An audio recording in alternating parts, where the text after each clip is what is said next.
বাসায় প্রথমবারের মতো বানালাম গোলাপ পিঠা। তো কেমন হলো, কিভাবে বানালাম, আজকে রেসিপি তোমাদের মধ্যে শেয়ার করবো। হ্যালো বন্ধুরা, সবাই কেমন আছো? ওয়েলকাম নতুন ব্লগে। তো তার আগে তোমাদের কাছে বলে নিই, এই যে আমি রুটি বানাচ্ছি, মানে রুটির কাইটা কিভাবে তৈরি করেছি, এগুলো সবই করা হয়েছে। কিন্তু ফার্স্ট টাইম যেটা আমি তোমাদের কাছে বলতে চাই, আমি এই গোলাপ পিঠার ভিডিও করতেই চাই নাই। আসলে এত যে প্যারা কয়েকদিন যাচ্ছে, মানে মেয়ের স্কুল সকাল হওয়াতে আর কোচিং দেওয়ার পর থেকে মানে আমি একদমই সময় পাই না, বলতে একদমই সময় পাই না। এই জন্য ভিডিও করারও ইচ্ছা থাকে না। এই জন্য কোথাও যাওয়ার আগে কয়েকটা রিলস করে নিই, তারপর তোমাদের মাঝে আপলোড করি, যেন পেজটা সচল থাকে তার কারণে। তো এখানে আমি এই যে কাইটা কিভাবে করেছি বলো, নর্মালি তো কাইটা মানুষ জল দিয়ে করে, তো আমি দুধের মধ্যে কাইটা করেছি। দুধের মধ্যে একটু লবণ আর চিনি দিয়েছি, এরপরে চালের গুঁড়ার ময়দা দিয়ে একটা কাই করে নিয়েছি, এই যে রুটির মতো বানিয়ে নিয়েছি। তারপর একটা রুটি বেলে নিয়ে একটা খাপের সাহায্যে, যে কোনো একটা খাপের সাহায্যে গোল গোল করে রুটি করে নিয়েছি, দেখলেই তো তোমরা। তারপরে এই যে চারটা রুটি একত্রে করে তারপরে চার সাইডে কেটে দিয়েছি, তারপরে একটা একটা করে পাপড়ি উঠিয়ে সেটিং করে নিচ্ছি। তো তোমাদের সহজার্থে একটু দেখিয়ে দিচ্ছি যেন সহজ হয়।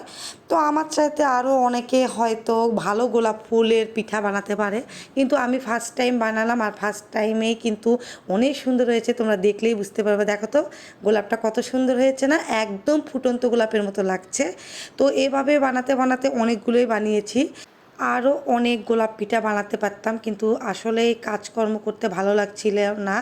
এই জন্য ভাবলাম কিছু আটার কাইকে পাতা বানিয়ে আর কি পিঠা বানাই, এতে আর সহজ হবে। তো কিছু আটার কাইকে আমি পাতা বানিয়েছি কাঁটা চামচ দিয়ে ডিজাইন করে।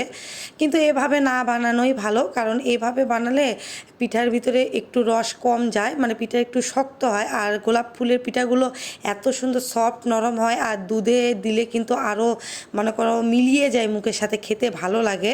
আর পাতাগুলো খুব একটা ভালো হয় না খেতে। তো যাই হোক, আস্তে আস্তে আমি সব বানিয়ে নিলাম। এখন এই যে ডুবো তেলে লাল লাল করে ভেজে নিব, কী যে সুন্দর লাগছিল। তো এভাবে করে কিন্তু তোমরা গুড়ের শিরা, চিনির শিরাতেও দিতে পারো। তো আমি এই যে এখানে ঘন করে দুধ জ্বালিয়ে নিয়েছি, 1 কেজি দুধ হাফ কেজি বানিয়ে নিয়েছি। আর দুধের মধ্যে একটু নারকেল দিয়েছি, চিনি দিয়েছি, এলাচ দিয়েছি, তেজপাতা দিয়েছিলাম। আর এদিকে কিন্তু দুধটা গরম করে রেখে দিয়েছি, আর এখানে সবগুলো গোলাপ ফুলের পিঠাগুলো আমি সুন্দর করে তেলে ভেজে নিচ্ছি। এটা খালি মুখে খেতেও কিন্তু বেশ মজা ছিল, যেহেতু দুধের গোলা দিয়ে এটা তৈরি। আর তাছাড়াও হচ্ছে চিনি দিয়েছিলাম। আর এখানে দেখো গোলাপ ফুলের পিঠাগুলো ভাজা শেষ, এখন আমি পাতাগুলো ভেজে নিচ্ছি। সব ভাজাগুলো শেষ, কত সুন্দর লাগছে না, মনে হচ্ছে বিস্কিটের মতো কিছুটা লাগছে। আসলে লাল করে ভেজে নিলে বেশি মজা লাগে। এরপরে আমি এখানে দুধের মধ্যে ছেড়ে দেবো, ছেড়ে দিয়ে কিছুক্ষণ জাল দিয়ে নিব যেন পিঠাগুলো একটু নরম হয়। তাছাড়াও দুধের মধ্যে রেখে দিলে এমনিতে এটা সফট বা নরম হয়ে যায়। তো আমার ফেসবুকে যারা বন্ধু আছো তারা বলো তো কে কে এই পিঠাটা খেয়েছো আর কিভাবে খেয়েছো, আর আমার এই পিঠার রেসিপিটা কেমন লাগলো বলো তো। তো যাই হোক, আজকে ভিডিও এ পর্যন্ত রাখছি। অনেক কষ্ট করে বাচ্চাকে সামলিয়ে তোমাদের মাঝে একটা ছোট্ট ভিডিও আপলোড করে, আশা করছি ভালো লাগবে। আর ভিডিওটি ভালো লাগলে লাইক কমেন্ট শেয়ার দিও, পাশে থেকে বন্ধুরা। Tata, bye bye.